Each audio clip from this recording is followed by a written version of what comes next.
let's talk about why men live healthier and happier lives with younger women. And for that, I have a study here, which is right there. And let's throw that up on the screen. Share. Okay. I'm going to try to make this a little bigger. I know some of you guys are on mobiles when you do this. Screwed up my placement. Okay, here we go. Figure 3. Okay. You can go, the title of this study here. I'll read you the title after I get to the, can you guys hear me? Okay. Volume seems a little low. I'll turn it up a little bit for you. Hopefully that helps. All right.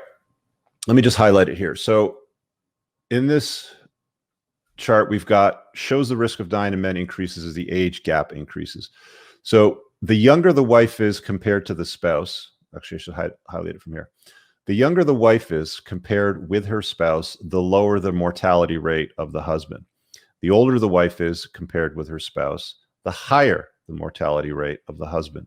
Compared with the reference category, an excess mortality rate of more than 30% can be found in married men who are more than 7 years, but less than 17 years younger than their wives. Married men who are more than 15 years, but less than 17 years old. Married men who are more than 15 years, but less than 17 years older have a chance of dying that's 4% lower. You have a lower chance of dying. The study, by the way, you can go look it up. It's called How Does the Age Gap Between Partners Affect Survival? So the long story of, the too long didn't read version of it is younger women will let you live longer. That's just the reality of it all. Okay. So date younger women.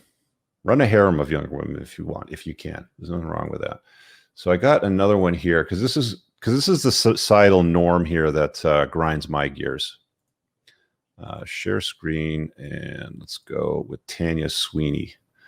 I don't know if you know who Tanya Sweeney is, but this is Tanya Sweeney's article, How Older Men's Fixation with Younger Women Really Boils My Kidneys. Oh, man. You got to love these, eh? Older men's fixations boil my kidneys. Poor Tanya. I always tell you guys to consider the source, yeah? Whenever you read these articles. Is it going to click through for me? This is good old Tanya here. And if we're being honest, there's another one I pulled up here about a blog she wrote about a Tinder date, just so you get frame on who she is. Tanya Sweeney on her disastrous Tinder date. After giving me the once-over, he announced he had a friend to pick up at the airport right away. This is in 2016.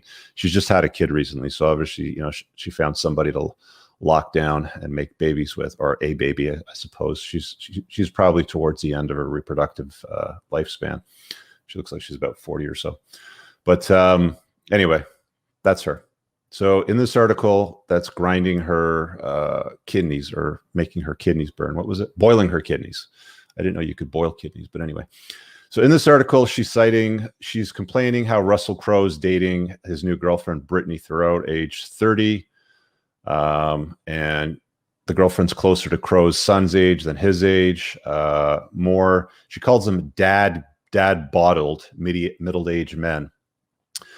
Leonardo DiCaprio, 46, and his girlfriend Camilla, 23. Dennis Quaid, 66. His wife Laura, 27, and Sean Penn, with his wife, 32 years, his junior. Earlier this year, then she goes on to complain about Brad Pitt. Brad Pitt, 56, to be dating a 27-year-old model, Nicole, blah blah blah, Polar Tourist Ski. I think that's the chick that is married to an older fashion designer from somewhere in Europe. I talked about this about a year ago in another cast. I think this is the same chick. She's actually in an open marriage, and Brad's smashing her. And then she goes on to praise Keanu Reeves and his older girlfriend, who's 47. You guys probably saw the picture of them together at an event in the last year because it went viral. She looks a lot older than him, but she's in fact a little bit younger. And then this is the best part.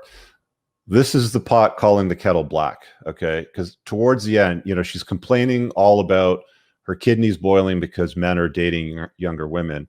She's complaining in another blog about a Tinder date where she got abandoned when the guy showed up and gave her the once-over top to bottom about 4 years ago.